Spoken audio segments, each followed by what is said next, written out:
सरस्वती महाभागे विद्याकमललोचने विद्यारूपे विशालाक्षी विद्या देही नमोस्तुते। अर्थात हे महाभाग्यवती, ज्ञान रूपा कमल के समान विशाल नेत्र वाली ज्ञानदात्री सरस्वती, मुझको विद्या दो। मैं आपको प्रणाम करता हूँ।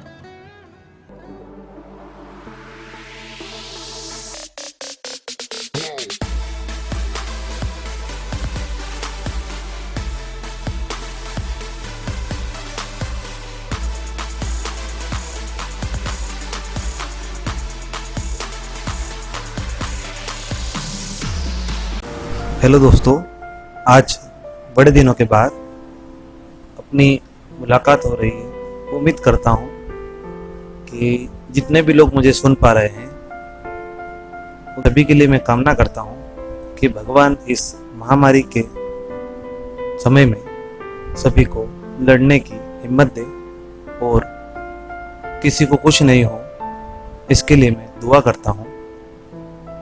आज हम आपको लेक्चर देने से पहले 2 लाइन सुनाना चाहते हैं, तो सुनिए आप लोग।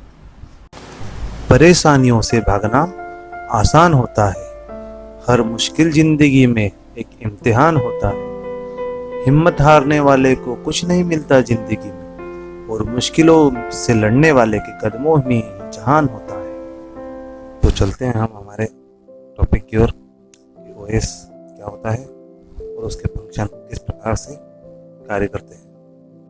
ऑपरेटिंग सिस्टम एक ऐसा सॉफ्टवेयर होता है जो कंप्यूटर तथा यूजर के मध्य इंटरफेस की भांति कार्य करता है, जिसे हम सिस्टम सॉफ्टवेयर भी कहते हैं। दूसरे शब्दों में हम ऑपरेटिंग सिस्टम को एज अ कंट्रोलर के रूप में समझ सकते हैं, जो हार्डवेयर और सॉफ्टवेयर दोनों को मैनेज करने का कार्य करता है। सिस्टम में जितने भी कार्य मैनेज होते हैं वह सब ऑपरेटिंग सिस्टम के द्वारा ही मैनेज किए जाते हैं। ऑपरेटिंग सिस्टम के द्वारा कई प्रकार के कार्य किए जाते हैं। मेमोरी को मैनेज करना, प्रोसेसिंग को मैनेज करना। उदाहरण के लिए जैसे हम कीबोर्ड के द्वारा जब भी इनपुट प्रदान करते हैं तो वह इनपुट के रिस्पेक्ट में ही हमें आउटपुट प्रदान करता है। हमारे सिस्टम के लिए ऑपरेटिंग सिस्टम बहुत ज़रूरी होता है। यदि ऑपरेटिंग सिस्टम नहीं होगा तो हमारा सिस्टम वर्क नहीं करेगा। अब हम आपको इसके चित्र के बारे में जानकारी देते हैं कि सॉफ्टवेयर और एप्लीकेशन के मध्य ऑपरेटिंग सिस्टम इंटरफेस की तरह कार्य करता है, और जितनी भी एप्लीकेशन होती है उसे यूज़र द्वारा एक्सेस किया जाता है। आगे चलते हैं हम इसके फंक्शन की ओर। ऑपरेटिंग सिस्टम के कौन कौन से फंक्शन होते हैं, तो पहले मैं इस फंक्शन आपको बता देता हूँ कि सबसे पहले मेमोरी मैनेजमेंट, उसके बाद प्रोसेसर मैनेजमेंट, फिर डिवाइस मैनेजमेंट, उसके बाद फाइल मैनेजमेंट, और आखिरी में जो है आईओ मैनेजमेंट। एक एक करके मैं आपको सारी चीज़ें बताता हूँ कि मेमोरी मैनेजमेंट में क्या होता है, प्रोसेसर मैनेजमेंट में क्या होता है, और बाकी जो बचे हुए उनमें क्या वर्क होता है। सबसे पहले हम बात करते हैं memory management.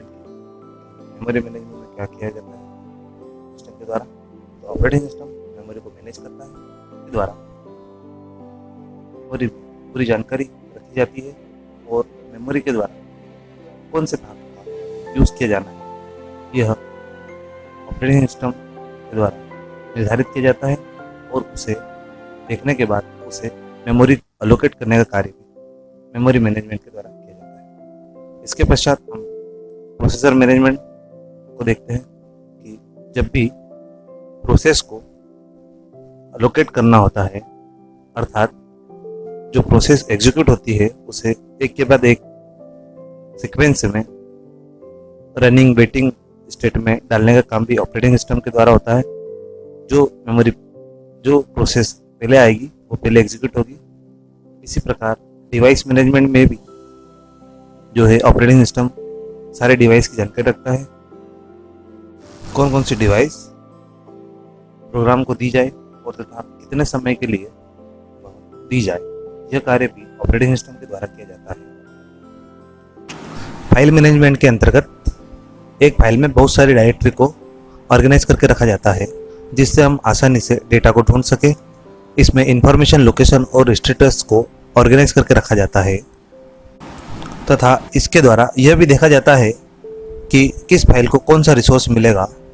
File management resource को अलोकेट तथा डीअलोकेट करने का कार्य भी ओएस द्वारा किया जाता है।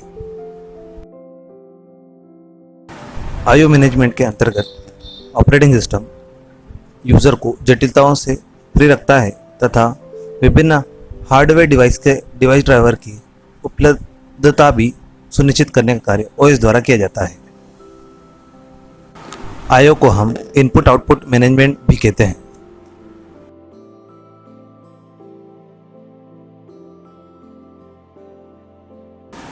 आज हम आपके लिए इतनी ही जानकारी एकत्र कर पाए थे। अगले वीडियो के लिए बने रहिए हमारे YouTube channel e learning point पर। देखने के लिए धन्यवाद।